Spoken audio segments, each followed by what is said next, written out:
Let's be honest here. Most tech leaders I see seem to be spending more thought, efforts into choosing their next phone than choosing the next phase of their careers.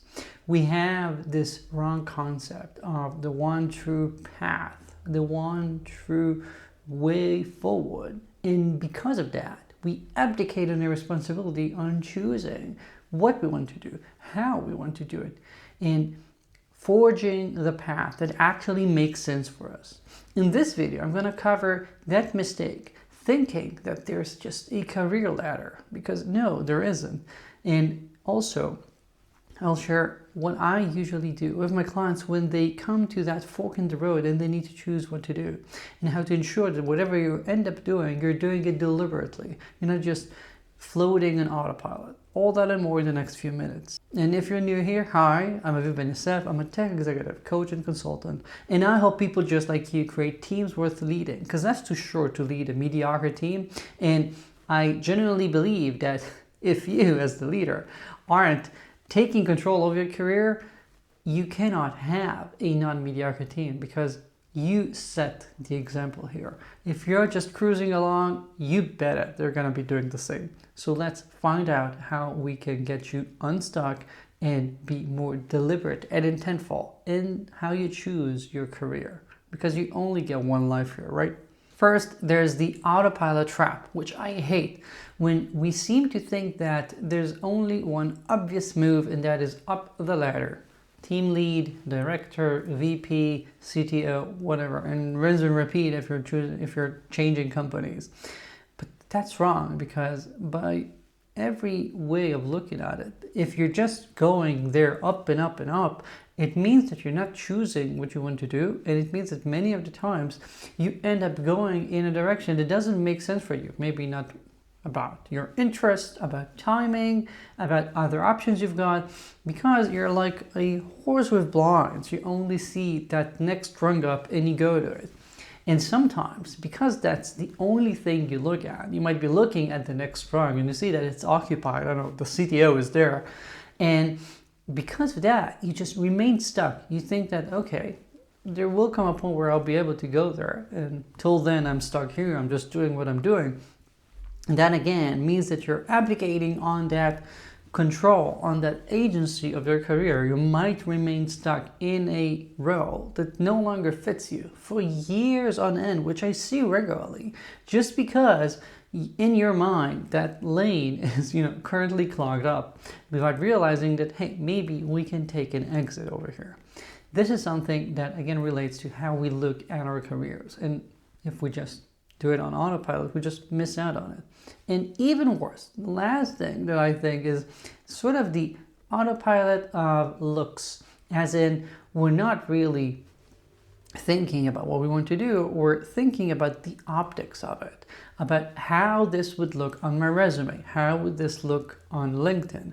So we guide our career solely by thinking, well, if I leave now, will it be too short of a time in this role? Or will the title change here not make sense? Or does that company seem important enough? Does it look like I'm doing a step up or a step down? We're always thinking about the optics in a way that, at the end of the day, optics might matter somewhat for your next role. But you know what matters even more? The actual role that you're going to be doing day in, day out for months and years, and not how this might look like for some future recruiter years from now.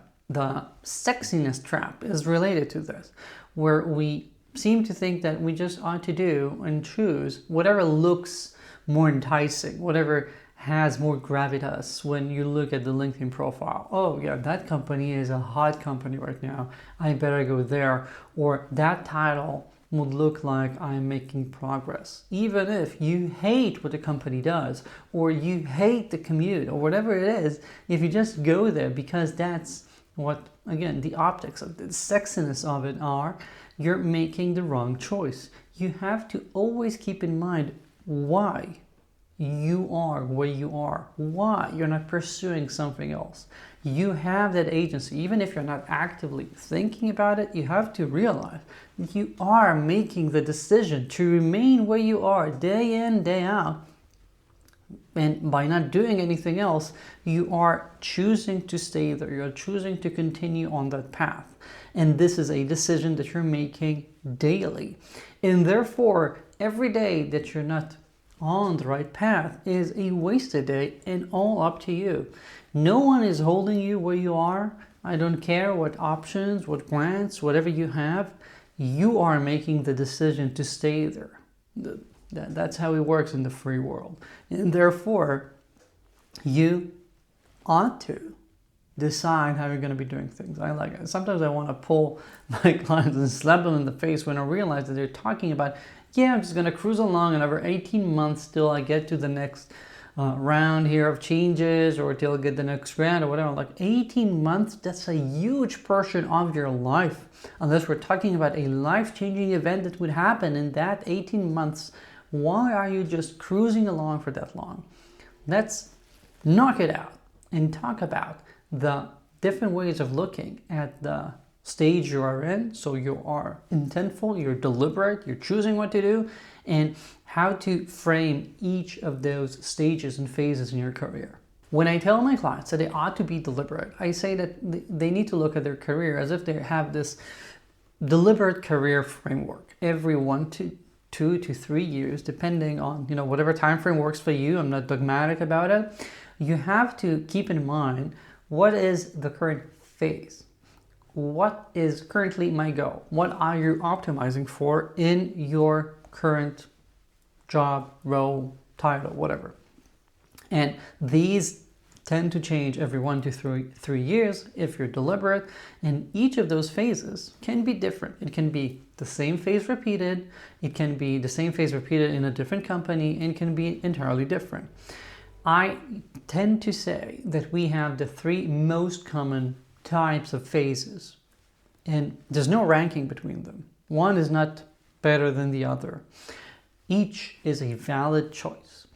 But the important part here is being intentful. Having this phase be as it is because you made the deliberate choice.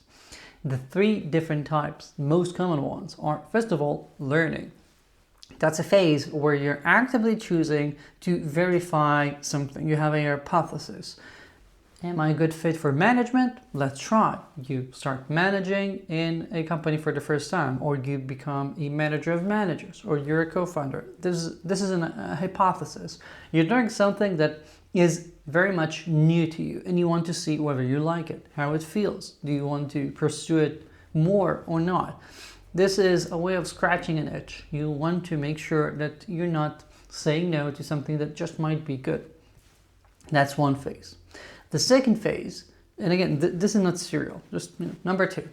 The other phase is optimization. That is, I'm doing something I already know how to do in general, but I'm trying to get even better at it. I'm improving, honing my skills here. So maybe you were a VP of engineering in a startup already, but now you're deciding to remain after maybe a learning phase.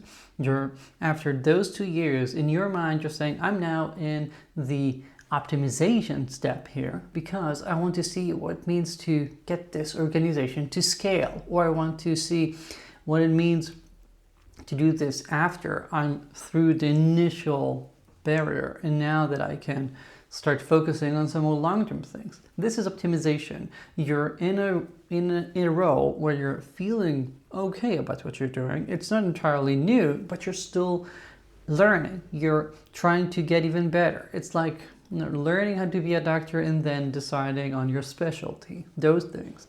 You have the basics, you have the foundations, but you're moving up. And number 3 is recharging. Sometimes, and this is again a very valid choice, I keep telling it to people I work with, sometimes there comes a time where you're looking around and realize that actually right now what I want to be optimizing for is not learning too fast, is not moving up the ladder, not getting another sexy position. I want to do a role that I enjoy, that I care about, that I'm in. I'm not saying you ever should be wasting your life in a role you don't enjoy, but I want to be recharging because maybe you're burned out after whatever happened. Maybe you need to be more available at home because you've got young kids, or maybe you have a member of the family that needs some help. Maybe you want to, I don't know, finally travel the world or run a marathon or whatever you want to choose, and therefore you decide that your focus is maybe not within the work because we are entire beings, and right now your phase is a recharging one.